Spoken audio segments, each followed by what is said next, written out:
हाँ जी दोस्तों, नमस्कार। उम्मीद है आप सब लोग ठीक होंगे और आपकी जॉब सर्च भी अच्छी चल रही होगी। तो आपके सामने जो कंपनी का नाम नज़र आ रहा है उसका नाम है दिल्ली मेट्रो। आप सब लोग जानते हैं दिल्ली के अंदर मेट्रो का जाल बहुत बड़ा है और लगभग लगभग ये इस समय 400 किलोमीटर के आसपास तय कर चुकी है। तो आप यहाँ देख सकते हैं 12 लाइनें हैं, 400 किलोमीटर का सफ़र तय हो चुका है और 286 स्टेशन हैं। तो आप समझ लिए कि आप ये समझ के चलें कि दिल्ली की अगर कोई लाइफलाइन है तो लाइफलाइन बोली जाती है मेट्रो। क्यों? क्योंकि लगभग लगभग आप समझ लो इन लोगों ने पूरी ही दिल्ली कवर कर ली है। ठीक है। अब होता क्या है कि मेट्रो जब जब बन जाती है तो मेट्रो को संवारने के लिए, मेट्रो को सुचारू रूप पे चलाने के लिए और भी काम होते हैं। ठीक है। अब जब काम होते हैं तो उसके अलावा ये और शहरों में भी आ रही है, सबसे बड़ी बात है। अब ये आपको पता होगा, ये इस समय बॉम्बे में, मतलब जिसे हम मुंबई कहते हैं, ये मुंबई में बन के तैयार है, लखनऊ में प्रपोज्ड है और जयपुर में भी प्रपोज्ड है ये। ठीक है। और हैदराबाद में चल चुकी है। ठीक है। तो ये सारी चीज़ें वहाँ पे आ चुकी हैं। अब इसमें क्या है कि जब ये आगे चीज़ें जाएंगी तो आगे आगे और जगह भी जरूरत पड़ेगी। और आपको पता है कि जब मेट्रो चलती है तो मेट्रो को रख रखाव के लिए ज़्यादा ज़रूरी पड़ता है। तो दिल्ली मेट्रो ने उसी के हिसाब से बॉम्बे मेट्रो के लिए एक वैकेंसी, एक या काफ़ी तरीके की वैकेंसी निकाली हुई है, जो कि होगी बॉम्बे में, लेकिन दिल्ली मेट्रो उसका काम करा रही है। आप समझ रहे हैं? मतलब बॉम्बे वाले प्रोजेक्ट के लिए दिल्ली मेट्रो की तरफ से काम होगा। अब ये दिल्ली में भी हो सकती है पोस्टिंग आपकी, बॉम्बे में भी हो सकती है। प्रोजेक्ट बॉम्बे वाला होगा लेकिन काम दिल्ली मेट्रो करेगी। इसमें दिल्ली में भी काम होगा और बॉम्बे में भी होगा। तो मान के चलें कि दोनों जगह आपकी ये इसके अंदर काम होने वाला है। ये तो होगी मोटी मोटी बात जो मैंने आपको बता दी मेट्रो के बारे में। अब हम चलते हैं सीधा इसकी नोटिफिकेशन के ऊपर। जो नोटिफिकेशन आपको शो हो रही है कि यहाँ पे क्या है। ठीक है, मैं आपको दिखा देता हूँ। जैसे आप देख सकते हैं अपनी स्क्रीन के ऊपर, मैं आपको बड़ा कर देता हूँ थोड़ा। तो आपके सामने डीएमआरसी का ये पेज खुला हुआ है। तो डीएमआरसी ने बता दिया है कि रिक्वायरमेंट, आप देख सकते हैं, requirement of non executive for DMRC Mumbai project. ठीक है। ऑन डेपुटेशन, डेपुटेशन आप समझते हैं, and post retirement contractual engagement, आप ये समझ सकते हैं, PRCE जिसे बोलते हैं। थोड़ा सा दिल्ली मेट्रो के बारे में पढ़ लेना। हम सीधा चलते हैं इनके अंदर क्या क्या चीज़ें निकली हुई हैं। तो जो चीज़ें निकली हुई हैं वो निकला है रोलिंग स्टॉक के अंदर सुपरवाइजर, E&M के अंदर सुपरवाइजर, ट्रैक्शन के अंदर सुपरवाइजर एंड टेक्नीशियन। ठीक है।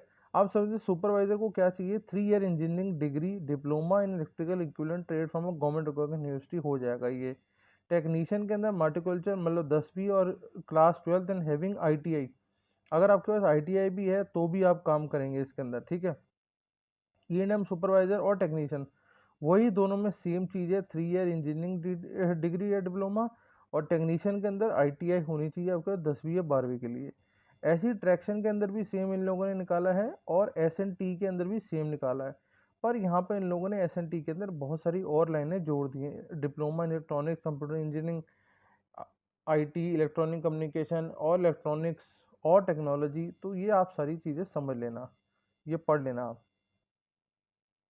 और अगला सिविल एंड ट्रैक में देख लेते हैं। यहाँ भी सुपरवाइजर मांगा है उन लोगों ने, 3 इंजीनियरिंग डाटा के साथ, डिप्लोमा के साथ। ठीक है। और टेक्नीशियन के अंदर भी 10वीं 12वीं मांगी है, ITI होनी चाहिए। और ऑपरेशंस के अंदर कोई खास नहीं होता, ऑपरेशन के अंदर सिर्फ उन लोगों ने बोला 3 year engineering diploma degree in any discipline और BSc honours in physics chemistry math और BSc in physics chemistry from a government recognised university. अगर एज लिमिट देखें तो एज लिमिट बहुत ही बड़ी है, क्योंकि इन लोगों ने लगभग लगभग आप समझ लो 55 और 62 की एज दे दी है। डेपुटेशन वालों के लिए 55 है और जो PRCE लिए, मतलब जो पोस्ट रिटायरमेंट के लिए ले रहे हो, 62 साल के हैं। अब इसमें तनख्वाह बहुत ही शानदार है। आप ये देखें अगर तनख्वाह, तो मैं आपको दिखाने की कोशिश करता हूँ कि जो सुपरवाइज़र है वो इस लाइन तक आ रहा है सुपरवाइज़र।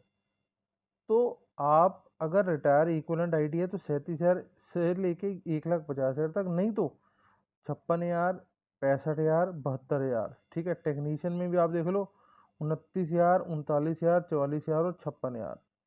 तो तनख्वाह बहुत ही शानदार है। सेक्शन अब जो स्क्रीनिंग का प्रोसेस है वो समझते हैं। Selection methodology for candidate applying on deputation basis in PRC will be comprise of personal interview. Ultimately यहाँ टेस्ट नहीं होने वाला, आपका एक इंटरव्यू रहने वाला है। वो समझेंगे आपसे आप क्या बात कहते हो, किस तरीके से क्या चीज़ को डील करते हो, ठीक है। अब last date for recipient to duly filled in application, application आपको नीचे रखता हूँ, और इसको ईमेल कर सकते हैं 16/6 तक। 16/6 तक आप ध्यान रखना, 16/6 तक रहना है। Shortlisted candidate will be uploaded on DMRC website in the 4th week of June, ठीक है। जो भी शॉर्टलिस्ट हो जाएंगे वो चौथे वीक में जून के आ जाएंगे वहाँ पे। नो सेपरेट कम्युनिकेशन, अलग से किसी को कोई कम्युनिकेशन नहीं दी जाएगी। Final result shall be declared by 1 जुलाई, ठीक है जी। 1 जुलाई डीएमआरसी की वेबसाइट में डाल दिया जाएगा, आप समझ लेना। और इसी के हिसाब से candidate presently employed in government sector, central employed, CPSU send their application through proper channel along with vigilance DNR clearance. क्योंकि अगर आप किसी भी अभी सरकारी ओहदे पे काम कर रहे हैं तो आपको वहाँ का एक क्लीयरेंस लेटर या एनओसी लेनी पड़ेगी, वो आपको साथ में लगा के देनी पड़ेगी। उसके बाद ही आपका वो चीज़ मेंशन मानी जाएगी, ठीक है जी। ये तो होगी। इसके बाद अब आप नीचे आ जाओ, यहाँ आप समझ लो आप किस पोस्ट के लिए जा रहे हो। सुपरवाइजर टेक्नीशियन डिपार्टमेंट आप ऊपर से देख लेना। पोस्टल कोड आपको पता है, डेपुटेशन पे हो या पीआरसी हो, अपना नाम बता देना, पिताजी का नाम हो जाएगा, डेट ऑफ बर्थ हो जाएगी, और डेपुटेशन या पीआरसीई हो किसके अंदर हो बता देना, क्या एज चल रही है, ठीक है। साथ में एड्रेस बता दिया आपने, अपना कॉन्टैक्ट नंबर बता दिए, मोबाइल नंबर बहुत ज़्यादा ध्यान से पढ़ना, ईमेल आईडी उससे भी ज़्यादा ध्यान से पढ़ना, क्वालिफिकेशन आपकी जो भी हो बता देना। आप यहाँ पे आपको वो बताना है जो आपका टोटल वर्क एक्सपीरियंस 1 जून 2023 को था। आप कितने साल के हो चुके हो वो आपको बता देना है, और कितना आपके पास टोटल एक्सपीरियंस है। कर रहे हो नहीं कर रहे हो वो अलग चीज़ है, लेकिन एक्सपीरियंस जितना भी है वो आपको सारा बता देना है, ठीक है। और पुरानी कंपनी में कितनी देर तक काम करा, क्या काम करा, वो सब कुछ आपने बता देना है, ठीक है। किसी भी तरीके का कोई कोर्ट केस तो नहीं चला पिछले 10 सालों में, ये भी आपको समझा देना है, बता देना है यस और नो के अंदर। और अभी कोई कोर्ट केस रह तो नहीं गया, ये भी बता देना। तो इस तरीके से एनओसी एक तरीके से प्रिपेयर करनी है आपने, और ये सारी की सारी चीज़ें भर के आपको ईमेल कर देनी है। ये मैंने आपको सबसे पहले बता चुका हूँ कि जो आपने ईमेल कर देना है, जो भी आपकी डिग्री, जो भी आपकी ये चीज़ है। ओरिजिनल कुछ नहीं भेजना होता, भेजना होता हमेशा उसकी कॉपी बना के भेजना होता है, ठीक है। तो ये रही बात, इसे ध्यान से समझ लो, पढ़ लो। बहुत शानदार अपॉर्चुनिटी होने वाली है दिल्ली मेट्रो की तरफ से। इस अपॉर्चुनिटी को जाने मत देना। और बाकी मिलते हैं अगली वीडियो में। चैनल को सब्सक्राइब करना मत भूलिएगा। Thank you, thanks a lot.